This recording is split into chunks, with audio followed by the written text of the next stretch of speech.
l'assistance à grimpeurs en difficulté, c'est tout simplement le principe de pouvoir secourir une personne en urgence qui a des difficultés dans un arbre. Quand on parle de difficultés, que ce soit un accident donc mineur par tout simplement une personne qui s'assomme dans un arbre, ça peut arriver.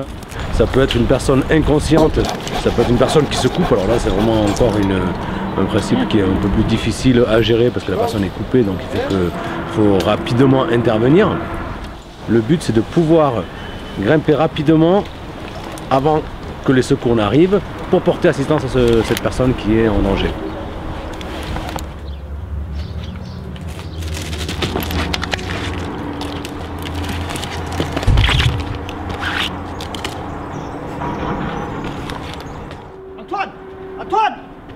Antoine, tu m'attends? Valentin, viens voir, Antoine, il a pris le coup. Quand on découvre un mec qui est pendu, on le voit, qui vient de se cracher, qu'il lui est arrivé quelque chose, dans le premier cas, c'est aller directement vers la victime. Pour voir quand même un minimum ce qui se passe, bon, pas regarder et faire une analyse pendant 20 ans, à voir s'il est bien attaché. Bon, Antoine, j'ai pris un pendule, il est inconscient. Tu peux monter le chercher, je vais chercher le secours du temps. On prévient le 18, les pompiers, en leur donnant l'adresse où on est et l'état de la victime. Qu'est-ce qui s'est passé? Oui, bonjour, je suis sur un chantier d'élagage là, j'ai un des employés qui est tombé, il s'est cogné contre l'arbre. Donc il est inconscient, j'ai un des employés qui allait le chercher. Antoine, ça va pas là-haut? Antoine! On va secourir la victime proprement dit. Donc là, on utilise les différentes techniques qu'on a vues précédemment et qu'on nous a appris en fonction de la situation dans laquelle il est.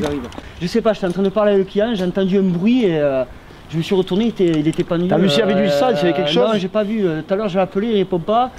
Donc je pense qu'il a pris un choc contre le tronc, il a dû faire un pendu là. Putain, il a rien, j'espère, ici. Ouais, Antoine!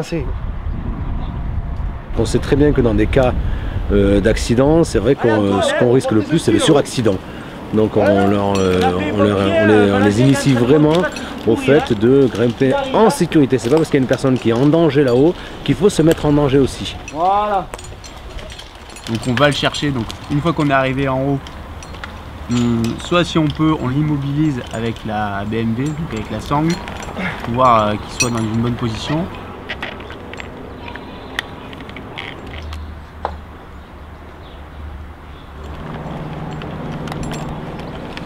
La personne en l'air, si elle est par exemple inconsciente, il faut pouvoir la descendre rapidement parce qu'il rentre en compte justement le problème du syndrome du harnais.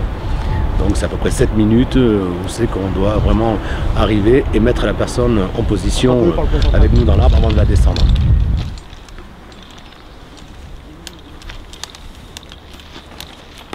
On le met dans la bonne position en fonction du temps qu'il est resté suspendu dans son harnais.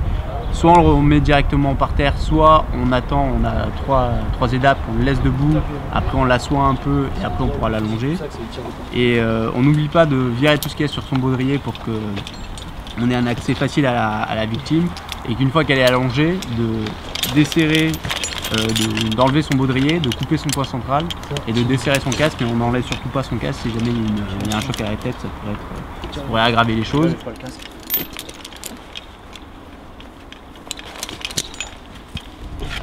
On attend les secours, on peut à la limite les rappeler s'ils mettent du temps et on reste auprès de la victime en essayant de toujours lui parler, toujours essayer de voir si elle est toujours consciente ou inconsciente, mais toujours lui montrer qu'on est là et qu'on fait ce qu'il faut. Et une fois que les secours sont arrivés, on les laisse travailler.